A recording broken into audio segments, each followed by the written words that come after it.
Bom, bem-vindo à aula, atividade número 4 da disciplina de Ciências Morfofuncionais, Imune e Hemato. Última atividade da disciplina, né? Na semana que vem vocês já estão convocados aí a fazer a atividade avaliativa dela. Então, hoje a gente vai refletir sobre um assunto que eu gosto muito, que é o comportamento de células tumorais. A proposta era que nós lêssemos dois materiais para além da aula de atividade, né, um capítulo de livro e um artigo científico. Para quem gostar do assunto, existe um material que foi publicado no ano de 2000, que é um clássico aí da oncologia, chama The Hallmarks of Cancer, que vai falar sobre o comportamento dessas células, né? Por que é tão difícil o câncer morrer e por que é tão fácil ele crescer. Então, hoje a nossa aula vai explicar um pouquinho sobre isso, eu vou tentar passar com vocês aí algumas coisas.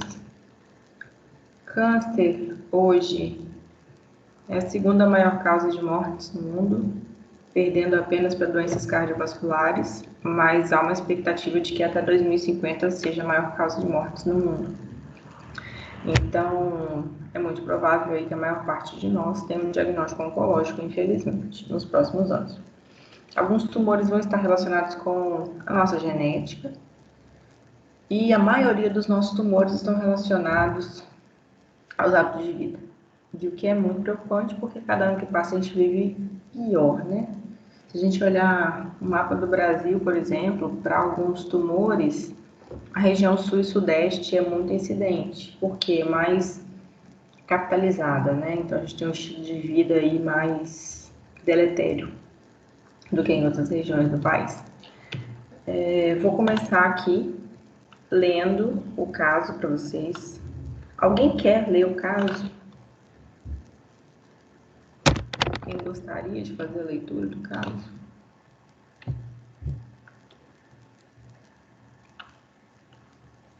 Então, eu vou seguir. Eu sei que vocês estão cansados, mas o tema é interessante.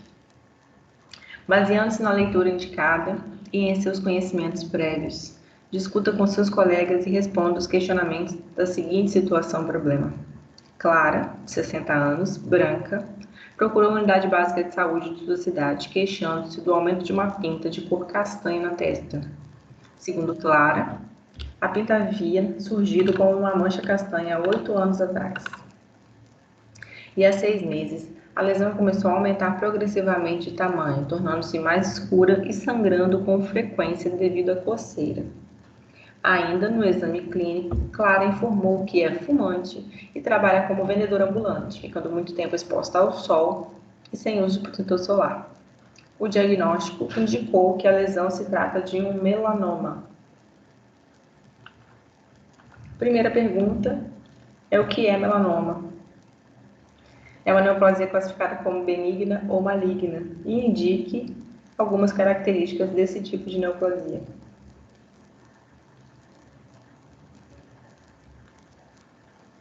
O melanoma é o câncer que desenvolve nos melanócitos, não é isso? Eu consigo ler mais ou menos. Aí eu estava vendo, assim, que, pelo que eu entendi, é maligno, né? Mas aí eu li algumas coisas também a respeito de que às vezes se desenvolve em forma de uma pinta e depois vai mudando o formato e aí vai se agravando, alguma coisa assim? Isso, o melanoma ele é sempre uma pinta.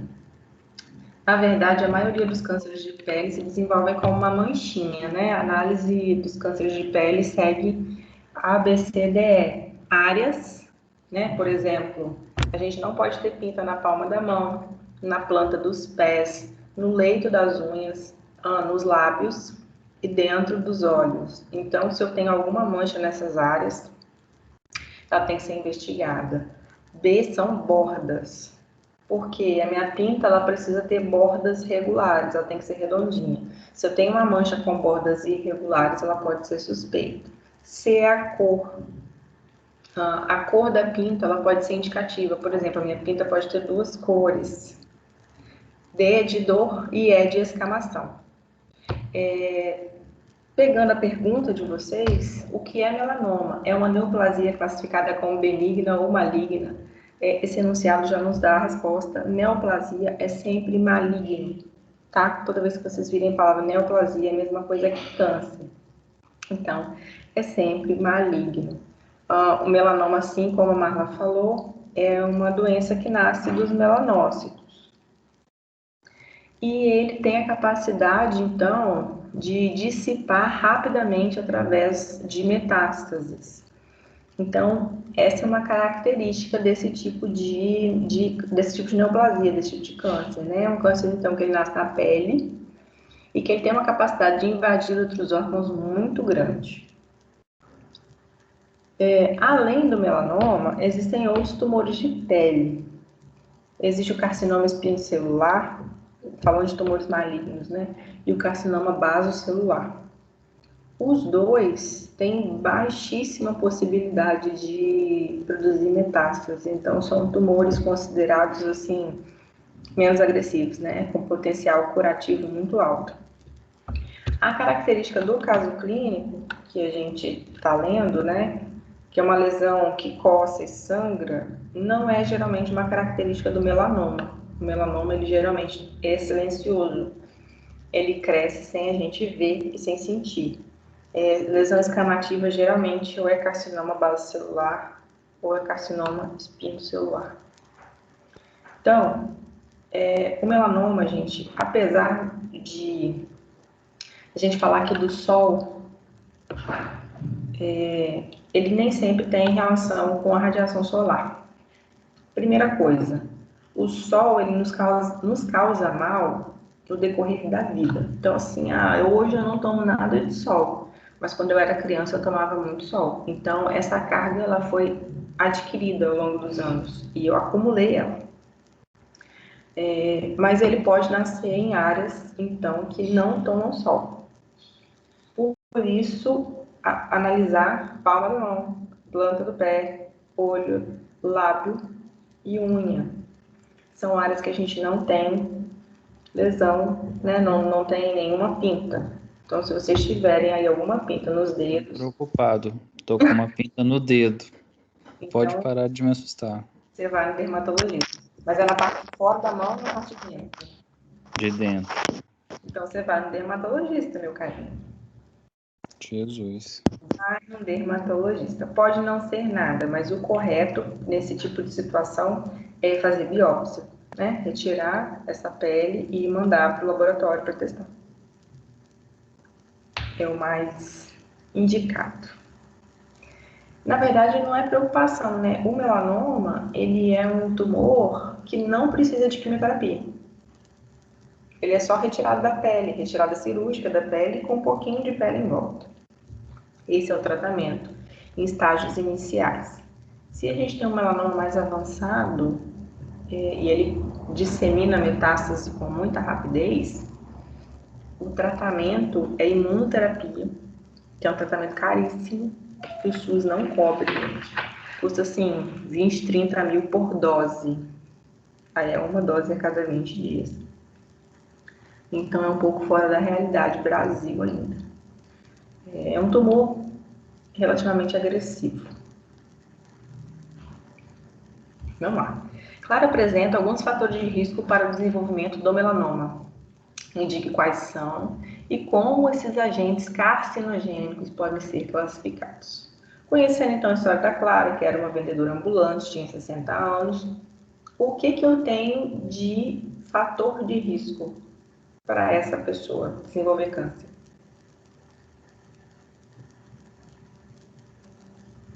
No caso dela, acho que muita exposição ao sol, né?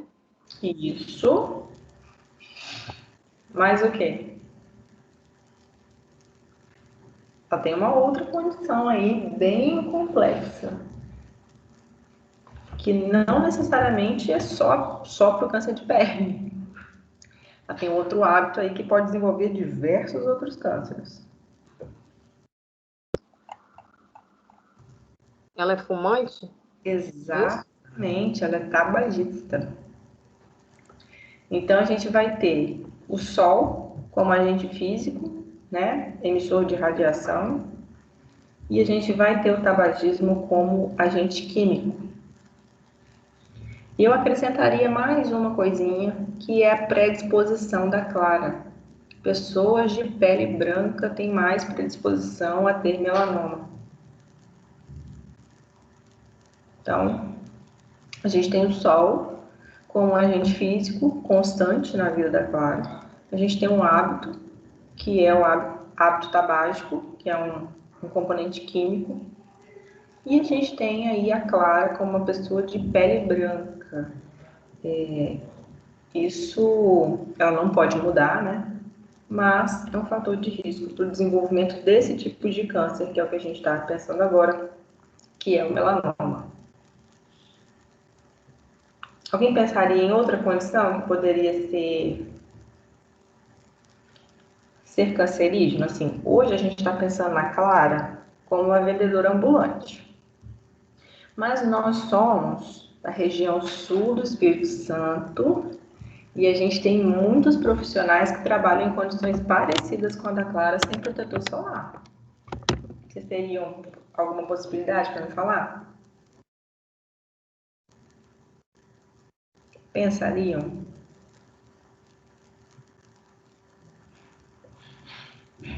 Sai um pouquinho aí da cidade, gente. Bom, tem os trabalhadores rurais, né, que trabalham lá por exemplo, com a colheita de café e tudo mais. Mas a gente tem também pedreiro, pintor, enfim, toda essa classe que trabalha exposto. Joia. Então, extremamente importante quando a gente for avaliar o paciente é perguntar: qual a sua profissão? Né? Conhecendo a profissão, eu vou conhecer quais são os fatores de risco dessa profissão. E aí não se contentem com a resposta de eu sou aposentado. Qual atividade, então, o senhor desenvolvia até o dia da sua aposentadoria? Qual era a sua atividade de trabalho? Fazendo aí um adendo à fala do Adeilson, a gente tem os produtores de café, perfeitamente. Café, a gente tem forte aqui no sul, banana também, né? Ali em Rio Novo e Conha.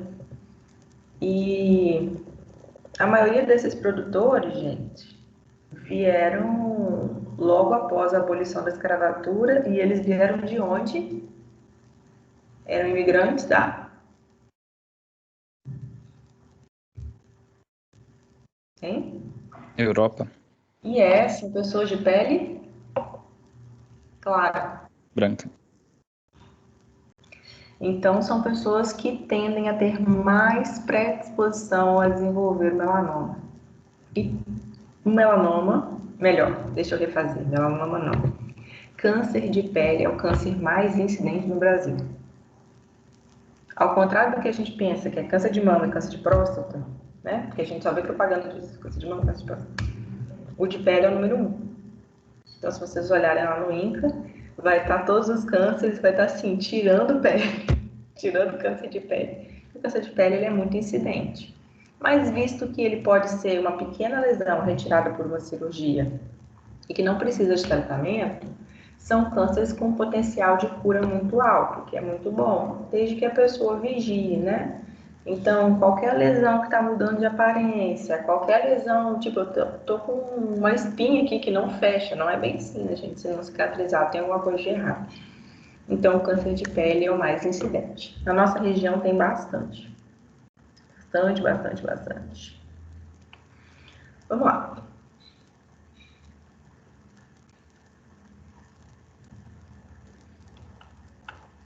Já fizemos.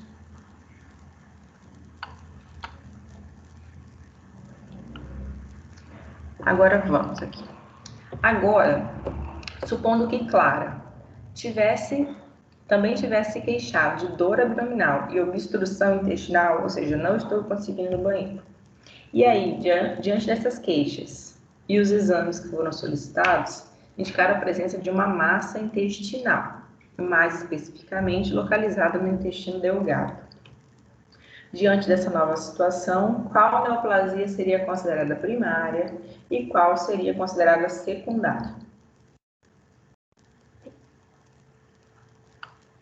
Então, na ideia, a Clara tinha um tumor de pele, né, um melanoma. Depois descobriram um tumor de intestino delgado. Qual seria a neoplasia primária e qual seria a neoplasia secundária?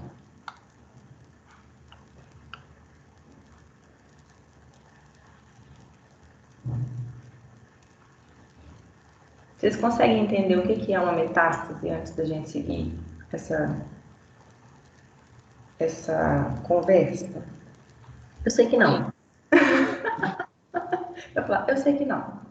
Porque assim, toda vez que a gente fala em metástase, igual agora essa pergunta fez, dá a entender que eu tinha um câncer de pele, e aí, nessa situação, que é fictícia, tá, gente? Porque melanoma não faz metástase para intestino.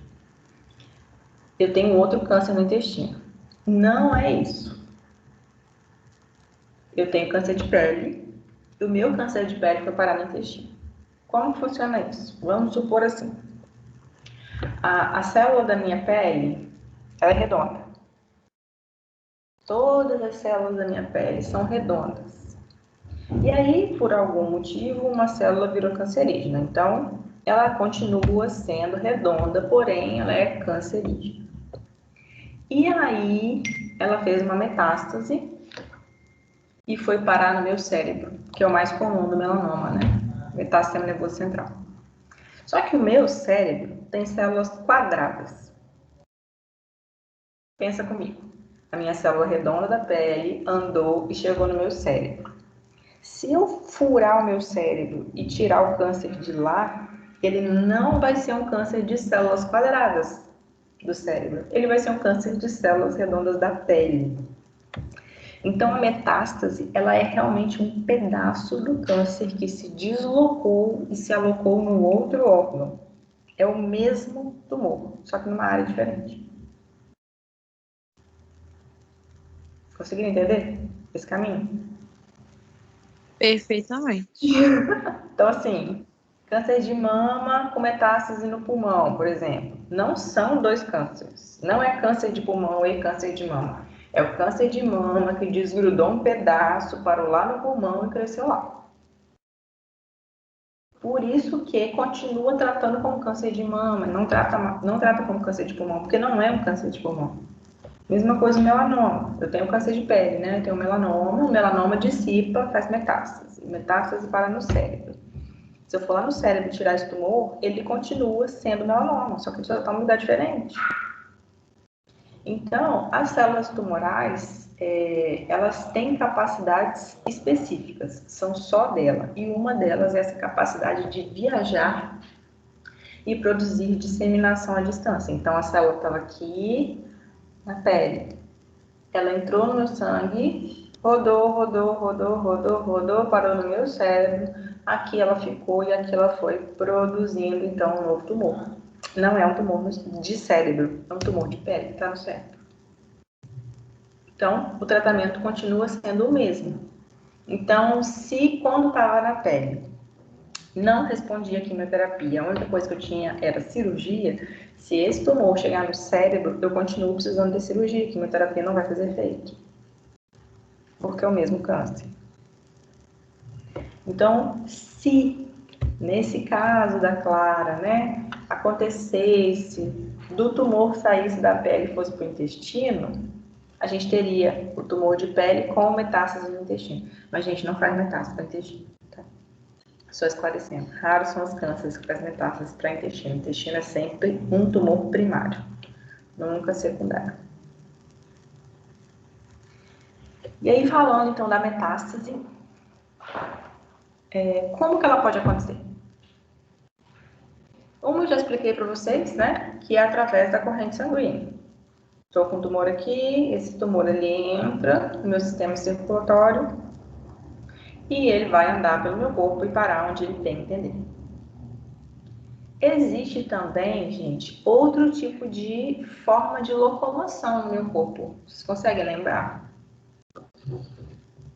A gente falou um pouco disso no início dessa disciplina.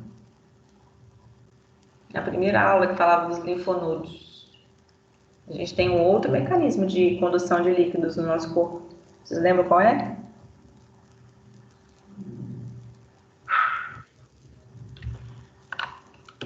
A gente tem o sistema cardiovascular, a gente tem um outro sistema que conduz fluidos. Sistema linfático? Perfeito, sistema linfático. Então, a célula, uma célulazinha, gente, uma só que desgruda, cai na corrente sanguínea e para longe, produz uma metástase. Assim como uma célulazinha que cai no sistema linfático pode produzir uma metástase à distância. Aí fica o questionamento. A gente pode fazer drenagem linfática no paciente com câncer? Acho que não. Certamente não, né? A gente pode. Pode? Pode. Mas não tem perigo? Não. Por quê? Pegadinha. É pegadinha, realmente isso é uma pegadinha. Quando a gente se movimenta, a gente estimula o sistema linfático e o sistema cardiovascular. Então, a drenagem linfática, ela não produz mais estímulo do que o movimento. Ela simula o mesmo estímulo de uma contração muscular. Então, o risco é o mesmo. Se mexer e fazer drenagem linfática. É igual. Não aumenta o risco de metástase. Então, não pode fazer drenagem nos pacientes com câncer. Pode fazer massagem relaxante nos pacientes com câncer. Nada disso vai disseminar o tumor. Nadinha. E uma outra coisa que não está escrito, né, no capítulo, no artigo de vocês, é sobre uma terceira forma de crescimento do tumor. Né? A gente viu que ele pode desgrudar daqui, andar pelo sistema cardiovascular, desgrudar daqui e andar pelo sistema linfático. Mas ele também pode ficar aqui e crescer. Crescer, crescer, crescer, crescer. Para cima, eu não tenho nada, né? Só tenho pele. E para baixo?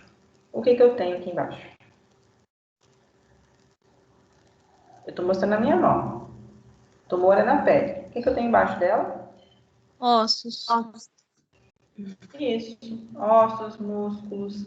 Então, esse tumor crescendo e invadindo esse tecido, ele também pode causar metástase.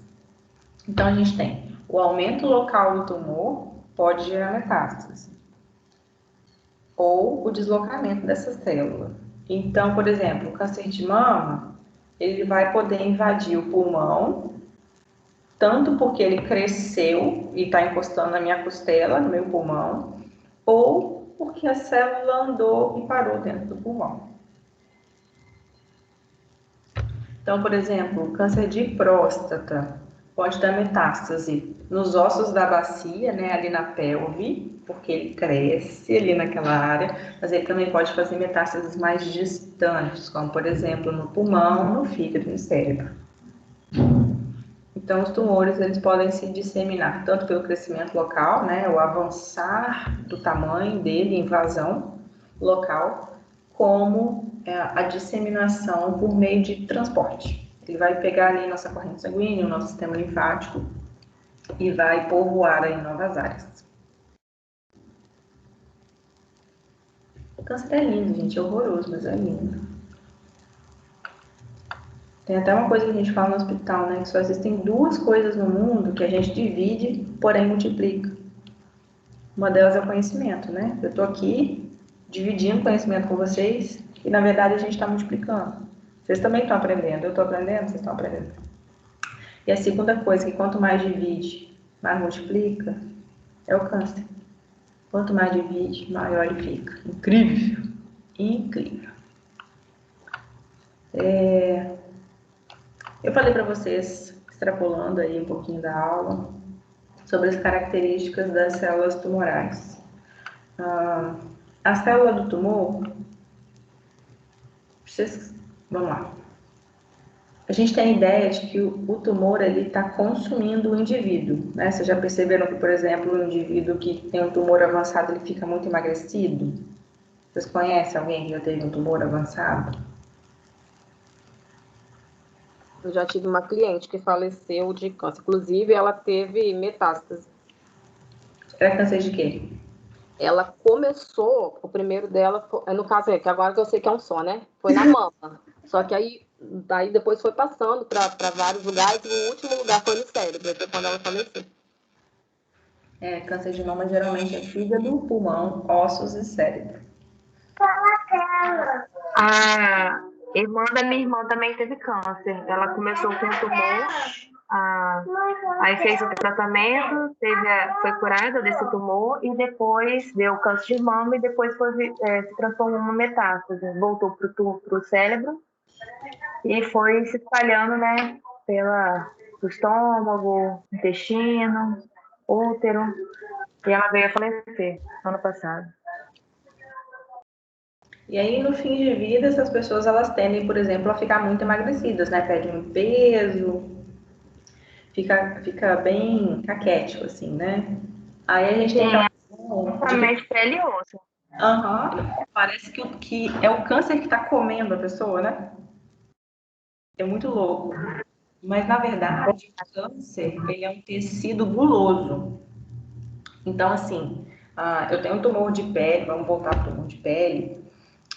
É uma pele que não serve para nada, porque ela não tem função, né? É um tecido de pele diferente do meu normal, porque ele não tem função.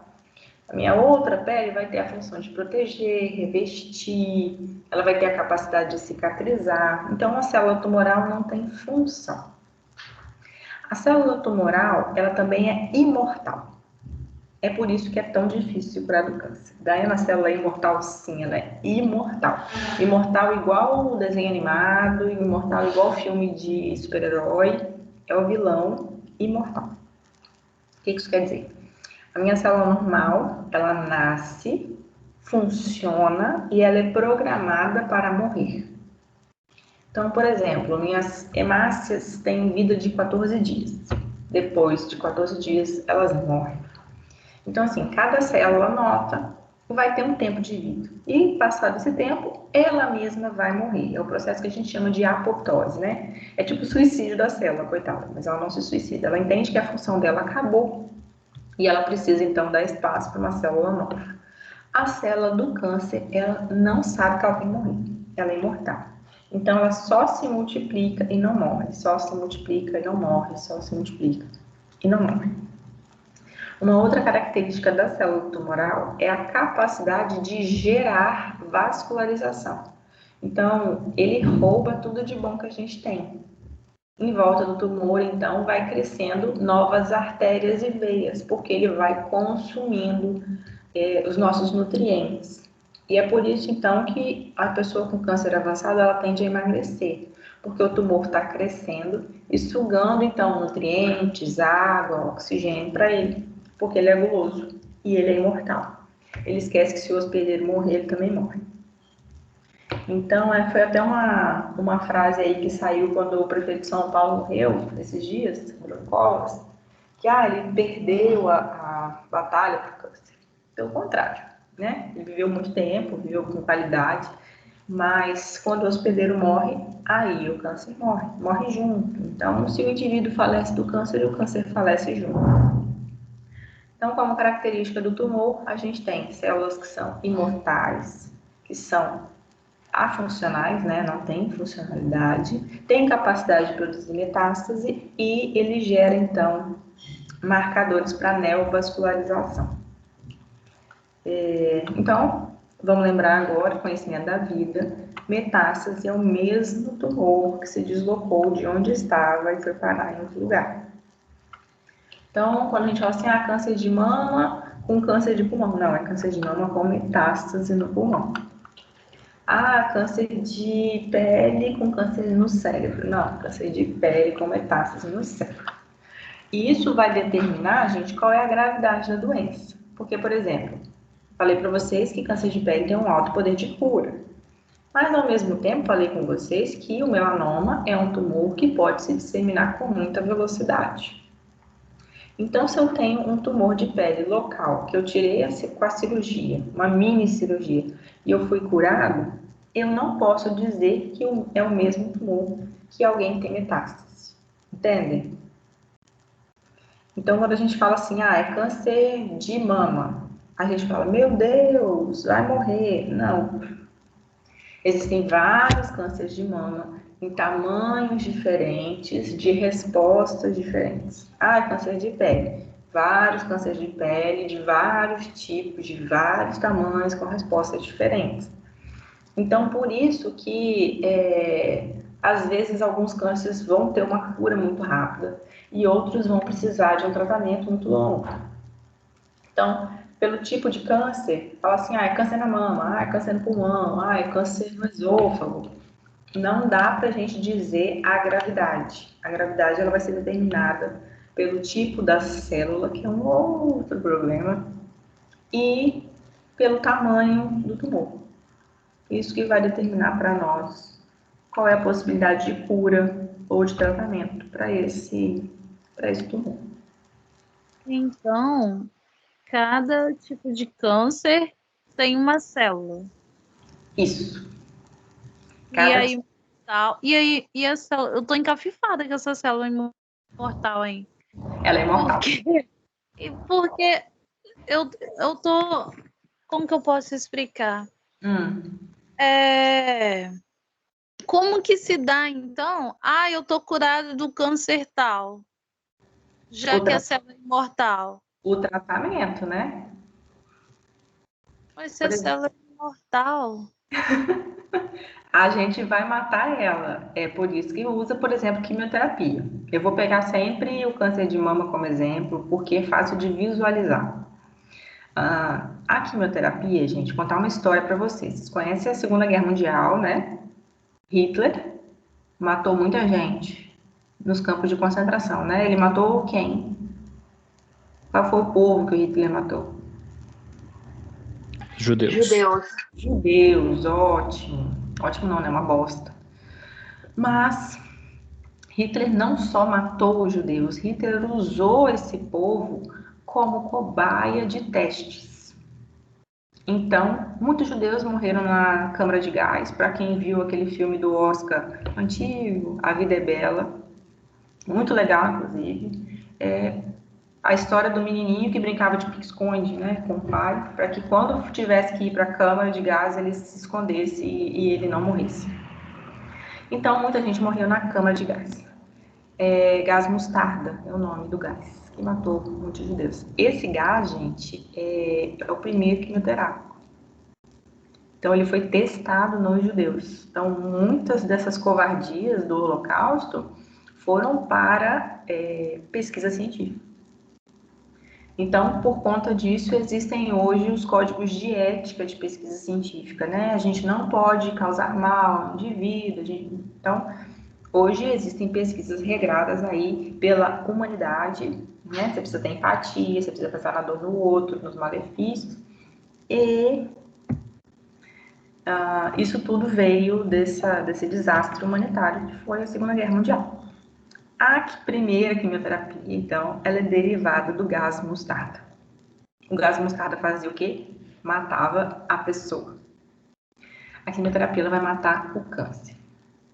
Só que a quimioterapia, ela não vai lá na célula do câncer e mata ele. Ela mata todo o nosso organismo. Então, câncer de mama, quimioterapia. A quimioterapia, ela vai matar toda célula que está se dividindo. Absolutamente toda célula que está se dividindo, ela vai matar. Sendo câncer ou não sendo câncer. Então, essa célula que é imortal, que está ali, ó, dividindo, porque ela é gulosa, ela pega o sangue e ela fala, nossa, eu estou cheia de energia, eu vou me dividir. Ela está em constante divisão. É essa hora que a quimioterapia passa por ela e destrói. Então, a quimioterapia, junto com isso, vai destruir tudo quanto é célula que se divide rápido. Por exemplo, cabelo. Cabelo cresce rápido? Cresce muito rápido, gente. Esses pacientes fazem quimioterapia com 20 dias, o cabelo está nascendo de novo. Então, quimioterapia mata o cabelo, porque o cabelo se divide muito rápido. A quimioterapia vai matar a pele, porque a pele se divide muito rápido, né? Ela começa a dar rachadura, pode dar feridinha. A gente vai ter as células do sangue que se dividem muito rápido, né? Eu posso doar sangue hoje. Amanhã eu tô bem. As minhas células do sangue produzem muito rápido. Então, a quimioterapia, ela é fase celular. Eu vou matar tudo aquilo que está se multiplicando. Então, a ideia é a seguinte, por exemplo, vai lá com uma cirurgia, tira o tumor, né? Que pode ser, pensa assim, uma bolinha que tá aqui. Eu fui lá e tirei.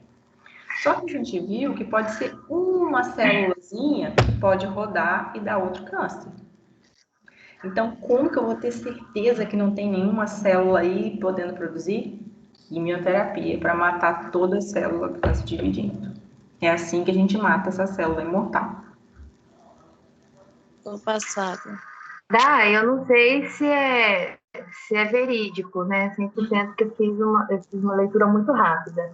Hoje eu vi uma publicação que já estão trabalhando em cima de uma vacina anti-câncer e ela está tendo muito sucesso lá no Canadá. Aí vem a Ela pergunta. mata e imuniza, só que, né? Não, a gente já tem vacina de câncer, gente. Câncer é um conjunto de mais de 200 doenças. São 200 doenças diferentes, completamente diferentes, com comportamentos completamente diferentes e com tratamentos completamente diferentes. Então, por exemplo, essa vacina do HPV, que se aplica hoje no paciente, ela é uma vacina de câncer, porque o HPV pode causar câncer de colo de útero, câncer de boca, de gengiva, câncer de garganta. Então, a gente tem algumas estratégias anti-câncer. No Brasil, a vacina do HPV é um exemplo disso. Esperamos outras vacinas, ótimo, maravilha. Mas vai ter que ser baseado no fator causal de um tipo de doença. Nem sempre vai conseguir todas, porque Alcançar, né? por exemplo, câncer de mama. A maioria é causada por hábito. A maioria do câncer de mama é causada por hábito e hábito da vida moderna, que é uma bosta, inclusive, porque eu me encaixo já nisso. A gente vai ter nuliparidade, mulheres sem filhos. A gente vai ter gestação tardia, que é gestação após aí os 30 anos. A gente vai ter uso de anticoncepcional oral por muito tempo. A gente vai ter o não amamentar, a sedentarismo, obesidade, consumo de enlatados, bebida alcoólica. Tudo isso causa câncer de mama. Então você pensa, que bosta, eu estou no grupo de risco. Sem pensar muito. Sem pensar muito. Mas também tem o câncer de mama que é causado por marcadores de mutação genética. A gente tem o exemplo mundialmente conhecido da Angelina Jolie, que fez o teste, descobriu que ela tinha mutação genética e resolveu tirar as próprias mamas, como estratégia preventiva. Então, pensa bem, câncer de mama, a gente pensava que era tudo igual, mas não. O meu câncer pode ser evitado, porque tudo isso é fruto das escolhas que eu fiz ao longo da vida. Mas vão ter pessoas que podem ter câncer porque tem mutação genética. Essas pessoas, gente, ó, são pouquíssimas, tá? Antes que a gente comece a se preocupar. São pouquíssimas. A gente sempre pergunta de família porque é simples. Eu sou reflexo daquilo que eu aprendi com os meus pais. Então, se eu tive pais que são sedentários, que comem mal, que fumam, que bebem, que têm hábitos sexuais diferentes, né? Porque tudo isso incide no câncer, gente. É uma tendência de que eu reproduza esses comportamentos. Nem sempre é porque minha família tem um marcador genético. A gente sempre pergunta porque, por exemplo, se eu tenho pais obesos, é uma tendência que eu seja obesa. Se eu tenho pais, por exemplo, que são tabagistas, é uma tendência que eu seja tabagista. Então, é importante conhecer aí a história da família para que eu possa classificar o nível de risco que o ser humano tem.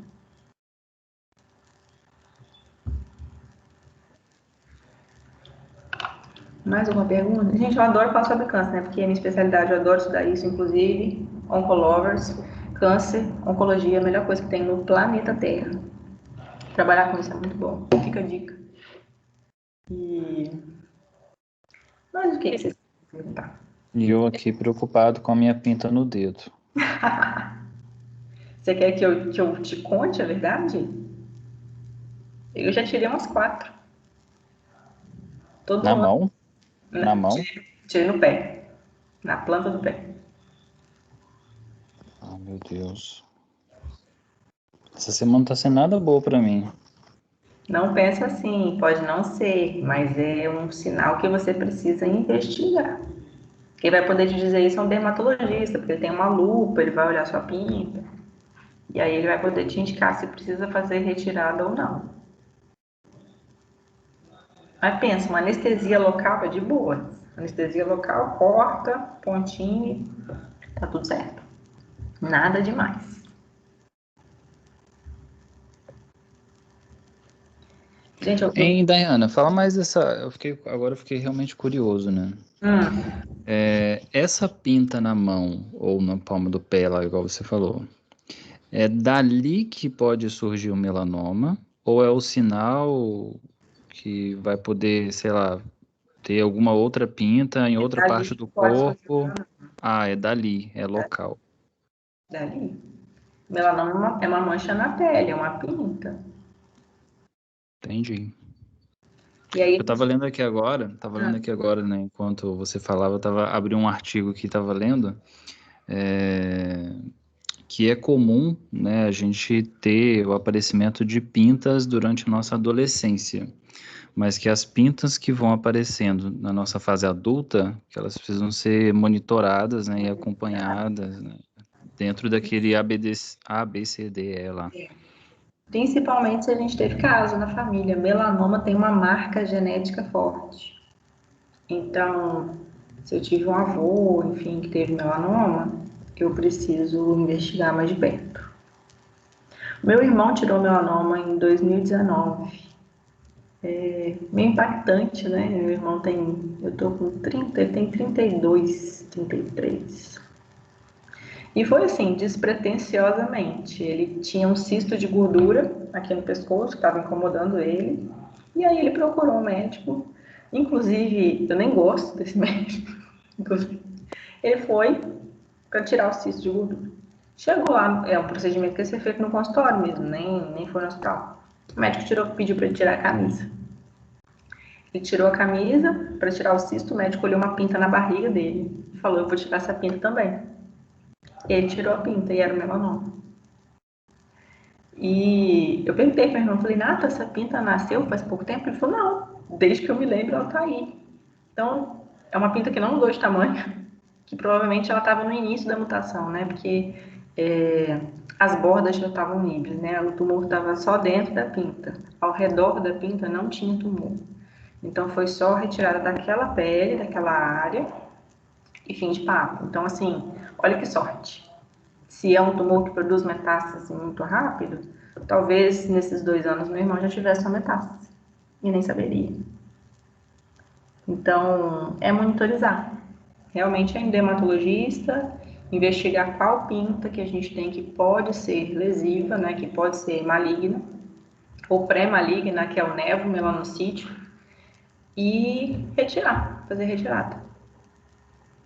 Sem problema nenhum. De vez em quando Eu tenho um amigo do trabalho lá que ele é branco, assim, realmente muito branco. E ele tá assim, aparecendo, agora ele deve estar com uns 50 e poucos anos, e tá aparecendo várias manchinhas no braço dele. E de vez em quando ele precisa ir no médico dizer que para cauterizar, se eu não me engano. Cauterizar. Mas aí provavelmente a lesão dele não é melanocítica. Talvez ela é basocelular. Aí diz ele que precisa fazer isso para não avançar, que pode ser, né, que um dia vire câncer. Provavelmente o dele é basocelular, que é o tumor que eu falei com vocês, que também é de pele, mas que a capacidade de produzir metástase é muito menor. Então, é o tratamento local mesmo. O melanoma você tem que tirar o local e tirar em volta, entendeu? Tirar um pedacinho em volta para garantir que ele não cresceu ali. Daniela, essas pintas no rosto, elas aparecem em formato de pinta mesmo ou tipo uma mancha de quando a gente vai no sol e descasca? Não, pinta. Pinta mesmo. As pintas em formatos diferentes, assim, ela não é redondinha. Às vezes ela tem um formatinho diferente, às vezes ela vai ter 2 cores, ela é marrom com preto. Tá? São algumas características. E, de fato, quem precisa avaliar isso, gente, é um dermatologista, porque ele vai fazer o exame lá com a lupa, vai ampliar a pinta e ver quais são as as possibilidades. Você sabe o que eu estou pensando aqui? Como isso é importante, como a gente não conversa sobre isso, como muitas vezes eu fui ao dermatologista por outros motivos e o cara nunca teve uma conversa dessa comigo. Tipo assim, eu nunca imaginaria que igual essas pintas na palma da mão ou no pé, nem nunca se passou isso na minha cabeça. Isso tem muita coisa, assim, muita coisa. Porque a gente tem esse costume, eu já falei com vocês, né, da lenda do Asclepius. A gente aprendeu a ser curativo, não a ser preventivo. Tem muita coisa que a gente pode fazer preventiva, demais, assim, muitas coisas preventivas e muitas coisas que evitariam um desdobrar gigante, né? Porque assim, eu tô falando de uma maneira muito simples, né? Teu melanoma, você vai lá, faz a cirurgia e tira. Mas, cara, pensa aqui, você com 30 anos descobre que você tem câncer, que é um câncer que pode espalhar e pro seu cérebro você morrer. Você acha que é fácil isso? Mesmo você sabendo que você vai fazer só uma cirurgia, que isso muito provavelmente vai dar certo. Não é fácil, gente. Quem recebe um diagnóstico desse tem uma vida inteira abalada. Você começa a repensar várias coisas, você começa a colocar na balança o que é prioridade e o que não é prioridade.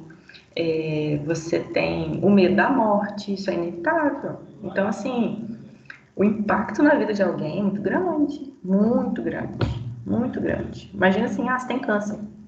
Beleza, tá tranquilo, tá de boa. Não é assim. A gente sabe que não é. Não é igual descobrir que você tá com a glicose alta. Não é a mesma coisa.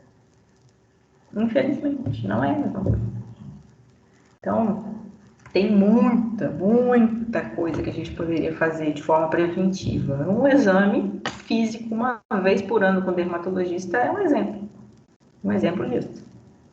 E eu poderia citar aí 300 outras formas. Eu já falei com vocês, por exemplo, câncer de intestino, pesquisa de sangue oculto nas fezes, é um exame que custa R$10 no SUS. E a gente não faz. Então, tem muita coisa aí que a gente pode fazer de forma preventiva. Volto a dizer, oncologia é muito lindo. É uma coisa maravilhosa. Meio ruim, assim, né? Meio ruim de receber o diagnóstico, é claro. Mas, falando aí um pouquinho de cuidados paliativos para vocês.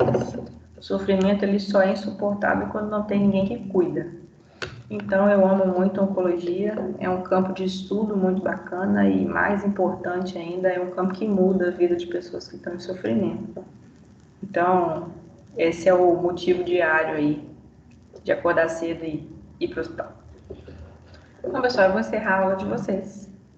Se alguém tiver mais alguma dúvida, pode me mandar no WhatsApp, tá bom? Daqui a pouquinho vocês têm a última aula da disciplina. Aproveitem, façam anotações. Semana que vem já tem prova. E eu gostei bastante da interação de hoje, né? Eu amo oncologia. Só ajudando vocês aí, né? Que eu perguntei da neutropenia febril no relatório. E a neutropenia febril é exatamente aquilo que eu expliquei para a Silvia, né? A gente mata todas as células que estão multiplicando. A quimioterapia mata todas as células. Células imunológicas se multiplicam muito rápido. Então, eu tenho tanto de imunidade. Eu faço quimioterapia, minha imunidade cai.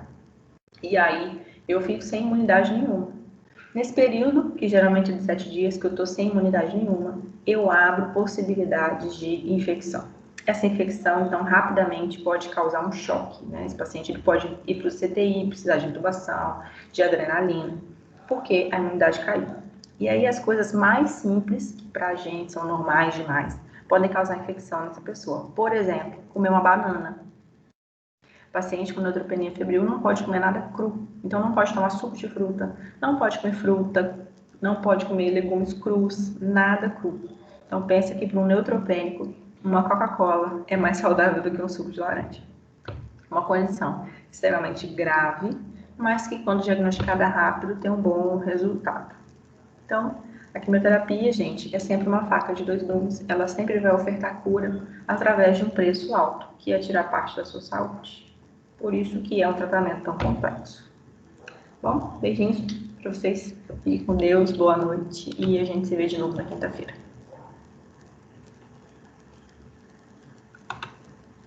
Boa noite, fica com Deus. Boa noite, pessoal. Boa noite. Boa noite. Boa noite.